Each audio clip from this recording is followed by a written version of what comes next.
नमस्कार दोस्तों, हिंदी कहानी 2.0 चैनल में आपका स्वागत है। तो आज हम कहानियों की अगली कड़ी में विष्णु प्रभाकर जी द्वारा लिखित कहानी बंटवारा को सुनते हैं। लेकिन उससे पहले आप सभी लोग से एक विनम्र अनुरोध है कि अगर चैनल पर नए हैं तो चैनल को सब्सक्राइब जरूर कीजिएगा। कहानी अच्छी लगे तो लाइक शेयर कमेंट जरूर कीजिएगा। तो चलिए शुरू करते हैं कहानी बंटवारा। नंदा जब से घर में आई है उसका मन एक गहरे अवसाद से भरा रहता है। उसे लगता है जैसे वह एक नई दुनिया में आ पहुंची है, जहां सब उसके लिए परिचित होकर भी अपरिचित हैं। वह जानती है कि जिन्हें पीछे छोड़ आई है वे केवल दो प्राणी हैं, देवर और देवरानी। देवर को उसने गोद में खिलाकर पाला है। आफत विपत में वह माँ के समान उस पर छाई रही है। देवरानी को एक दिन अपनी बहू की तरह घर में लाई थी, जिसके ऊपर निछावर करने को उसने कुछ नहीं बचा रखा था। इन्हीं दो प्राणियों को पीछे छोड़कर वह निपट खाली जान पड़ती है। उसके पति पुत्र पुत्रियां सदा की भांति आज भी उसके साथ हैं, परंतु उनके कोलाहल में उसे जीवन नहीं मालूम होता। लगता है जैसे सब दीवार के चित्र की तरह मौन नृत्य कर रहे हैं। भाव होते हैं पर स्पंदन कहाँ होता है इन चित्रों में। उसे घर में आए अभी एक सप्ताह ही हुआ है, परंतु मालूम होता है जैसे युग बीत गए हैं, जैसे महाकाल ने सदा के लिए दोनों भाइयों को अलग कर दिया है। सहसा वह घर का काम करते करते ठिठक जाती है। कोई चीर परिचित स्वर सुनाई देता है, मानो कोई इसे पुकार रहा है, भाभी। लेकिन अर्ध चेतना की दशा भंग हो जाती है तो देखती है कि उसका छोटा लड़का गौरा खड़ा हुआ कह रहा है, भाभी सुना नहीं तुमने, स्कूल को देर हो गई, रोटी दो मुझे। वह कांप उठती है। देवेन भी कभी ऐसा ही आकर पुकारता था। वही देवेन आज मुझसे अलग हो गया है, लेकिन यह ठीक ही हुआ। वह बुद्धिमान है, खूब कमाता है, इसीलिए कुछ दिन से यह बात उसके मस्तिष्क में समा रही थी कि कुटुंब का जीवन उसकी कमाई पर अवलंबित है। परंतु शासन करती है भाभी, और शायद यह भी सोचा था कि भाभी का परिवार बड़ा है। मूर्ख कहीं का, विवाह करते ही उसने अपने को परिवार से अलग कर लिया। मैंने अच्छा ही किया, कल को महाभारत मचता, रही सही मोहब्बत भी मिट जाती। गलती मेरी भी है, वह जवान हो गया था और मैं उसे निपट अजान बालक ही समझती रही। पर मैं क्या करूं, मेरी आंखें तो उसी को देखती हैं जो कभी स्कूल से पिटकर सिसकता हुआ आकर मेरी गोद में चिपट जाता था और सुबकियां लेता हुआ कहता था, भाभी मैं कल से स्कूल नहीं जाऊंगा, मुझे सबक याद नहीं होता। उसके भाई क्रुद्ध होकर चिल्ला उठते, सबक याद नहीं होता हरामखोर, क्या कूलीगिरी करेगा। मैं कहती, देखो जी उसे गाली मत दो, कूलीगिरी करेगा या कुछ भी करेगा, तुम्हारे आगे हाथ पसारने नहीं आएगा। वह माथा ठोक लेते, कहते तुम इसका सर्वनाश करके रहोगी। लेकिन भगवान की माया की वही सर्वनाशी बालक आज उनके कान काटता है। वह उसके इशारों पर नाचते हैं। सारा व्यापार उसी के कंधों पर ठहरा है। नंदा इसी तरह सोचती रहती है, आज भी सोच रही है। रात काफी बीत चुकी है, परंतु रामदास अभी तक मंदिर से नहीं लौटे। गौरी और शीला दोनों सो गए थे।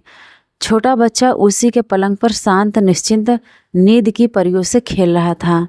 वह कई क्षण उसे देखती रही, मानो बच्चे की निश्चिंतता ने माँ को बल दिया।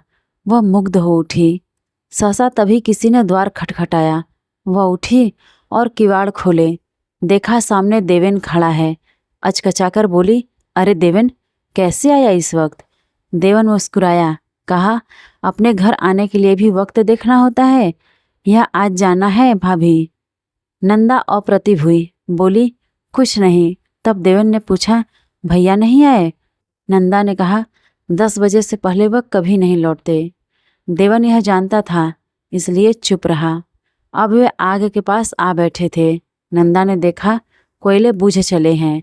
उन्हीं को इधर उधर करके वह बोली, उनसे कुछ काम था। हाँ, बहुत जरूरी। देवेन ने अस्थिर होकर कहा, भाभी आज 1 तारीख है ना। हाँ तो गोपाल को रुपए भेजने हैं। तो फिर वही रुपए लाया हूँ। नंदा अचरज से भर आई, बोली, रुपए लाया है, क्या उन्होंने मांगे थे। देवेन चौंका, बोला, मांगते क्यों, ये 20 रुपए मैं बराबर देता आ रहा हूँ। नंदा बोली, जानती हूँ देवेन, तुम सदा 20 रुपए देते आए हो, पर वक्त क्या हमेशा एक सा रहता है? कल हम एक थे, आज अलग हैं। अब तेरे देने की बात नहीं उठती। देवन हठात काँप सा उठा। क्षण भर उसे ढूंढे भी शब्द नहीं मिले। फिर साहस करके बोला, यह तुमने क्या कहा भाभी? दुकान तो सदा दो रही है, घर बढ़ जाने से क्या हम भाई भाई भी नहीं रहे? नंदा तनिक भी नहीं झिझकी, बोली, मैं यह कब कहती हूँ? भाई का रिश्ता तो विधाता भी नहीं तोड़ सकता। परंतु बात यह नहीं है, जब साथ थे तो दुनिया के लिए एक थे। तू 300 कमाता था और वह 30, परंतु दोनों पर मेरा एक सा अधिकार था। लेकिन आज तेरे 300 पर मेरा कोई अधिकार नहीं है। यह सीधी सी बात है। इससे भाई भाई का नाता नहीं टूट सकता।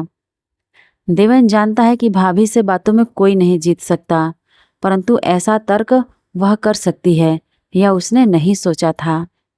उसने फिर कहा, भाभी, मेरी आय पर तुम्हारा अधिकार न हो, पर गोपाल का तो है, उसका चाचा तो रहूंगा ही। कहते कहते देवेन द्रवित हो आया। नंदा के मर्म को भी इस बात ने छुआ। वह बोली, गोपाल तेरा ही है देवेन, परंतु इससे क्या होता है? उसे पालने का जिम्मा तो हमारा है। हम यदि अपाहिज हों तो तेरे देने की बात पैदा होती है, वरना नहीं। जब बहुत थे तो बहुत खर्चे करके अपना सिर ऊंचा रखा, आज कम है तो क्या सिर झुकाना होगा? नहीं देवेन, भाभी के जीते जी ऐसा नहीं होगा। आज तुमसे लेंगे तो कल लौटाने की बात उठेगी। इतनी शक्ति क्या तेरे भैया में है? नहीं। जाने क्या हो, भाई भाई में जो प्यार बचा है, संभव है उसे भी खोना पड़े, तब दुनिया हंसेगी। इसीलिए कहती हूँ देवेन, तू लेने देने की बात मत कर। देवेन व्यापार में पारंगत है, परंतु आज भाभी के सामने उसकी सदा चेतन बुद्धि कुंठित हो चली और कुछ कह सकने में असमर्थ हो वह बोल उठा, तो जाऊं भाभी? हाँ, अब जाना ही चाहिए। रात बढ़ रही है और घर में बहू अकेली है। देवन बरबस उठा। उसकी आंखों में सहज ही पानी नहीं आता, पर आज जैसे वे खुलकर रोने को आतुर हो उठी। लेकिन दुख के साथ साथ क्रोध भी उसे कम नहीं आया। इसीलिए रुलाई रोककर तीखे स्वर में उसने कहा, भाभी, तुम्हारे दरवाजे पर आकर आज मैं पहली बार निराश लौटा हूँ। याद रखना, इस बात को भूलूंगा नहीं। इतना कहकर वह चला गया। भाभी नंदा हठात चकित सी उस अभेद्य अंधकार में दूर तक उसे देखती रही। फिर जोर से किवाड़ बंद करती हुई बोली, पगला कहेगा, भाभी को कंगाल समझता है। धीरे धीरे बात पुरानी पड़ गई। दुनिया भूल गई कि दीवान घराने के दोनों भाई कभी अलग हुए थे। ऐसा लगा मानो वे दोनों सदा ऐसे ही रहते आए हैं। काम काज सुख दुख में आना जाना होने लगा। देवेन सदा की भांति कमाने के लिए दिलावर जाता। तब गौरी बहुत दिनों तक चाची के पास जाकर सोता। एक दिन बड़े लड़के गोपाल ने कॉलेज की पढ़ाई समाप्त कर ली। उसे साइंस में विशेष योग्यता का प्रमाण पत्र मिला। उसने माँ को लिख भेजा, मैं डॉक्टरी पढ़ने जाऊंगा। नंदा ने गदगद होकर अपने पति से कहा, सुनते हो, गोपाल डॉक्टरी में जाना चाहता है। रामदास ने सुन लिया। उसका भी मन गदगद हो उठा, परंतु मार्ग को रोककर जो चट्टान उनके सामने पड़ी है वह क्या सरलता से हटाई जा सकती है? इसीलिए कहा, जाने के लिए मैं मना नहीं करता, परंतु पैसे के अभाव में काम कैसे चलेगा? नंदा बोली, रुपए नहीं है यह कहकर क्या लड़के की जिंदगी बिगाड़ी जा सकेगी? पैसे जुटाने के लिए परमात्मा ने बुद्धि सभी को दी है।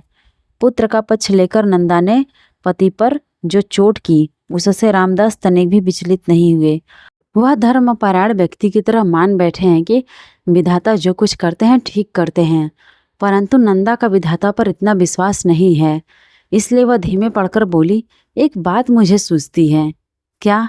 मेरे पास जो गहने हैं उन्हें बेच दीजिए, उनसे लगभग 2000 रुपये आपको मिल सकते हैं।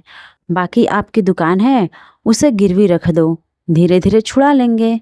रामदास सहसा चिहुक उठे। कहा, क्या कहती हो तुम? नंदा समझ गई कि दुकान की बात ने मर्म पर चोट की है। बोली, और रास्ता ही क्या है? रामदास ने उसी तरह दुखी मन से कहा, मैं कुछ नहीं जानता। बाप दादों की जायदाद को छूने का मुझे कोई अधिकार नहीं है। अब नंदा का नारित्व जाग उठा। क्रुद्ध स्वर में बोली, तो लड़के का गला घोटकर मार डालने का अधिकार तो तुम्हें मिला होगा ना, उसी को पूरा कर लो। हाय रे भाग्य, कैसे कुल में जन्म लिया उसने जहाँ उसे जीने का हक भी नहीं है। लेकिन क्रोध में इतना कहकर दूसरे ही क्षण उसे अपने ऊपर ग्लानि हो आई। उसने देखा रामदास बेबस से उसे देखने लगे हैं।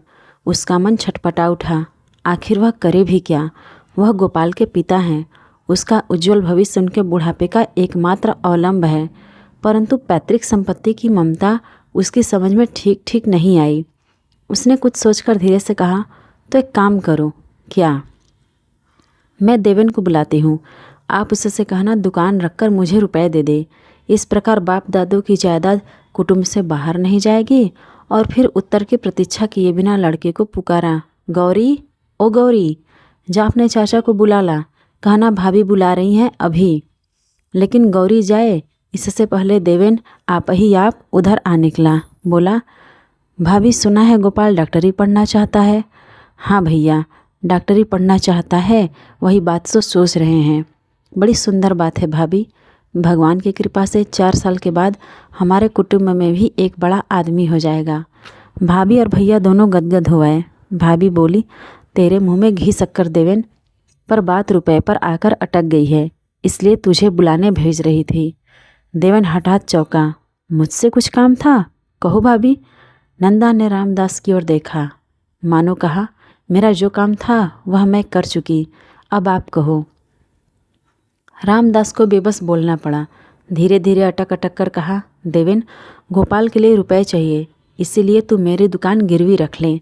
देवेन ने सुन लिया। सुनकर सन्नसा रह गया। वाणी अवरुद्ध हो उठी। नंदा ने उसे देखा। वह समझ गई कि जिस व्यथा के कारण देवेन सन्न रह गया वह आकस्मिक अधिक है। इसीलिए समझाकर बोली, देवेन, बात असल में इतनी है कि हम नहीं चाहते कि कल को दुनिया कहे कि माँ बाप के जायदाद को मुंह में पड़कर औलाद का गला घोट दिया। और फिर यह भी बुरा होगा कि बाप दादा की जायदाद गैर लोगों के हाथों में पड़े। इसीलिए तू उसे ले ले। हम भी न छुड़ा सके तो अपने ही घर में रहेगी। देवेन को अब वाणी मिली। बोला, भाभी तुम ठीक कहती हो, ये व्यवहार की बातें हैं और व्यवहार कुशल आदमी बहुत दूर की सोचता है, परंतु कभी कभी जो अपने सबसे पास है उस पर उसकी दृष्टि नहीं पड़ती। नंदा नहीं समझी। वह फिर बोला, सोचूंगा भाभी, ऐसे कामों में जल्दी करना अच्छा नहीं होता। देवेन की इस बात से भाभी और भैया दोनों अनमने हो गए। सच तो यह है कि उन्हें यह स्वर अच्छा नहीं लगा। देवेन चला गया। नंदा की मुद्रा जटिल हो चली। प्रश्न हल करने का जो गुर उसने ढूंढ निकाला था उसने तो प्रश्न को और भी जटिल कर दिया। लेकिन अब वह क्या करे? तीर कमान से निकल चुका है। उनका डर सच निकला। संध्या होते होते देवेन ने कहला भेजा, मैं दुकान नहीं रख सकूंगा। 3 दिनों के बाद जब देवेन परदेश जाने की तैयारी कर रहा था तो उसकी पत्नी विद्या घबराई हुई आई। बोली, अजी तुमने कुछ सुना क्या? जीजी जी ने अपना सब जेवर बेच दिया। सुनकर सहज भाव से देवेन ने कहा, जानता हूँ, भाभी गोपाल को डॉक्टरी पढ़ाने भेज रही हैं। जेवर का इससे अच्छा इस्तेमाल और क्या हो सकता है? विद्या उसी तरह बोली, और आपके भैया ने अपनी दुकान उठा दी है, वह किसी के साथ कपड़े की दुकान खोल रहे हैं। अब देवेन चौंका। कहा, यह किसने कहा तुमसे? सची की बहू ने। उसी के मालिक के साथ तुम्हारे भैया ने साझा किया है। वे रुई का सौदा करने की बात सोच रहे हैं। देवेन अनमना हो गया। बोला, भैया रुई का सौदा करेंगे? जी, वह अब रुपए कमाना चाहते हैं। सचमुच? न जाने क्या हुआ कि उसके हृदय में एक विचित्र घबराहट भर चली। उसका स्वर शिथिल होने लगा। वह सुनने में ताकता हुआ कहने लगा, विद्या, भैया ने परसों मुझसे भी कहा था। उत्सुक विद्या बोली, क्या कहा था? कि मैं उनकी दुकान लेकर उन्हें रुपए दे दूं। फिर क्या? मैंने इनकार कर दिया। विद्या ने गहरी सांस ली। कहा, ठीक तो किया, सगे संबंधियों से लेन देन करना दुश्मनी पैदा करना है। हाँ विद्या, भाभी ने भी एक दिन मुझसे यही बात कही थी। उनकी बातें मैं खूब याद रखता हूँ, परंतु भैया धर्म भीरू व्यक्ति हैं, वह सौदा करना क्या जाने। विद्या बोली, औलाद को पालना भी तो धर्म है। गोपाल से जब इतनी आशा है तो उसके लिए सब कुछ करना होगा। देवेन अब मुस्कुरा उठा। कहने लगा, ठीक है विद्या, आशा सब कुछ करा लेती है, मैं व्यर्थ ही डर गया था। अच्छा, मैं भैया से मिलाऊं, कल सवेरे ही हमें चले जाना है। और देवेन चला गया। तब विद्या का मन न जाने क्यों अपने आप ही अंदर से उमड़ने लगा। वह अनमनी से सामान सहेजने लगी। सोचने लगी, वह उदास है, जिज्जी का घर बिगड़ रहा है। मैं जा रही हूँ। सब कुछ अजीब है, कहीं कोई तुक नहीं, न जाने क्या होने वाला है। फिर धीरे धीरे संध्या हो गई। उनका सामान बंध गया। देवेन लौट आया। विद्या ने देखा उसके हाथ में एक कागज़ है। पूछा, यह क्या है? सरलता से देवेन ने कहा, यह भैया की दुकान का कागज़ है। विद्या जैसे सिहर उठी, बोली, क्या कहते हो? ठीक कहता हूँ विद्या, मैंने भैया की दुकान ले ली है, कहकर उसी तरह कागज़ के टुकड़े करने शुरू कर दिए। विद्या हतबुद्धि बोली, आप क्या कर रहे हैं आखिर? सोचता हूँ कहीं पागल न हो जाऊँ, इसीलिए उसके कारण को समूल मिटा देना चाहता हूँ। विद्या की समझ में खाक भी नहीं आया। उसी तरह घबराई से कहने लगी, क्या कहते हैं आप? इतने रुपए क्या यूं ही फेंक दिए जाएंगे? देवेन ने कहा, नहीं विद्या, भाभी को जानता हूँ, उन्हीं की गोद में पलकर तो इतना बड़ा हो सका हूँ। रुपए होंगे तो रोकेंगे नहीं, और जब देने आएंगे तो मैं लौटाऊंगा भी नहीं, ब्याज तक ले लूँगा। व्यवहार की बात है, इसमें नाते रिश्ते बंधन नहीं बन सकेंगे। विद्या बोली, मैं नहीं जानती कि यह सब क्या हो रहा है। देवेन अब हंस पड़ा, बोला, मैं भी नहीं जानता विद्या कि यह सब क्या हो रहा है। उनसे जाकर जब मैंने कहा कि मैं दुकान लेने को तैयार हूँ तो सच कहता हूँ, भाभी बोल सकने में एकदम असमर्थ नादान बालक की तरह रो पड़ी। विद्या, आज मैंने जीवन में पहली बार भाभी को रोते देखा। मैं हंसता हूँ, तुम गुस्सा करती हो, करो, पर मैंने आज भाभी को रोते देख ही लिया। कहते कहते देवेन उत्तेजित हो उठा। उसने कागज के छोटे छोटे टुकड़े किए और उन्हें आग में डालकर बोला, सुनो विद्या, रुदन और हास्य का यह दृश्य यहीं समाप्त होता है। प्रार्थना करता हूँ समाप्ति का यह समाचार दुनिया तक न पहुँच सके। आगे उसकी वाणी रुक गई। मार्ग में आंसू अड़ आए थे। तो आज की ये विष्णु प्रभाकर जी द्वारा लिखित कहानी बंटवारा आपको कैसी लगी कमेंट करके ज़रूर बताइएगा।